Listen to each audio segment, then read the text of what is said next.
Kagabi pa yan nangungulit sa akin. Nag-kiss ba kayo sa Italy? Ayan na!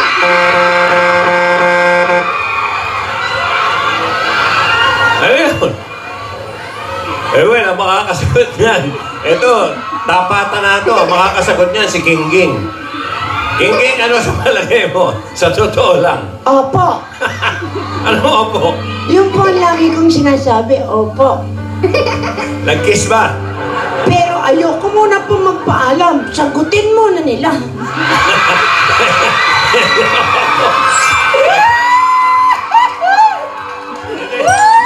Hindi ka talaga magpapaalam? Magpapaalam po. Ewan ko sa inyo, pero ako alam ko sagot. Hindi mo rin sasabihin? Kung pipilitin ka namin. Hindi. Ano, Kingging, bahala ka na, Kingging. Opo, maraming salamat po. Te amo sa inyong dalawa. Camouflage. Pero mga kaibigan, maganda po ang naging weekly ng dalawa. Una sa lahat, dito sila nag-celebrate at nakabalik na sila sa Pilipinas kapiling ng kanilang magagandang tagahanga. Ipinakita nila ang mga litrato sa Italia. Sila'y sumakay sa bangkang malinis ang tubig. Nagpunta at nagbisikleta, may tomboy pang kasama. Habang umiikot sila, nagpunta kila Julieta. Pinakita ang bahay, ang lambing ng dalawa. Ngunit si Lola, may isang katanungan. Parang gusto niyang malaman kung nag-kiss nga ba silang dalawa. Hindi natin malalaman, sa kanila lang manggagaling ang tama at katotohanan. Pero kahapon, kakwentuhan ko si Divina.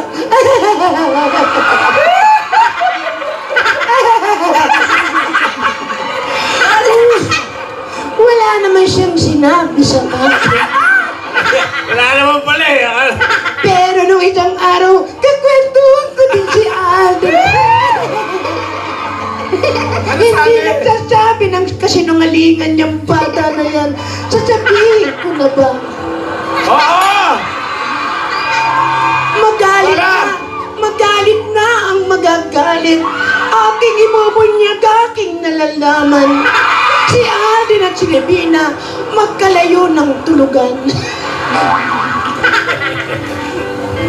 Pero mga kaibigan, hindi po totoo ang mga nagbabalitaan nyo. Pero totoong maganda ang ginawa nila pelikula.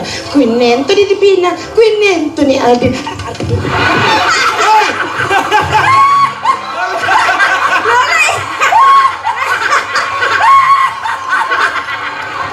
Bumura ka! Ano? Ang kasama ng mga ng taong nanonood. Natumba si Kingging! Muntik nang tumihaya! Ayan ang napapala ng taong sinungaling. Maraming salamat po. Abangan natin bukas kung nag-kiss nga ba ang dalawa. Kawawa naman si Lola. Ito po si Cute Kingging para sa Kolektibo. Thank you po mga Lola Elder Nation! Happy Week! Maraming salamat po! Bago natin sabihin yung susunod na, pero lang ako request. May request ako kay Direk. Paki-edit tayo. Paki-edit siya nahulog ka. Gusto ko makita sa Facebook ka. Dito, Sen! Susunod na, palalawan na natin kung saan naglilibot ang Lucky Hakot Track at kung ano dapat gawin para sa chance humakot ng swerte. Lahat ng yan, pagbabalik ng...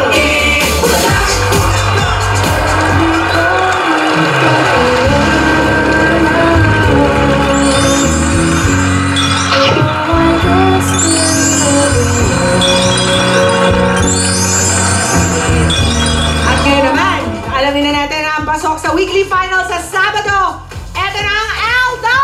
Eldo! Tina, itayin ako. Alamin na natin kung sinong panalo sa Lola's Playlist. Lola! Hola. Yay! Pumili na po kayo, Lola. Meron na. Ito na. Our Lola's Playlist winner for today is contestant hashtag number yan. Number sign yan. Yung hashtag. Number 1! Samantha Barlam! Congratulations! Samantha, meron kang 20,000 pesos. Ayan, nakapasok ka na sa weekly finals ngayong Sabado. Samantha, congratulations!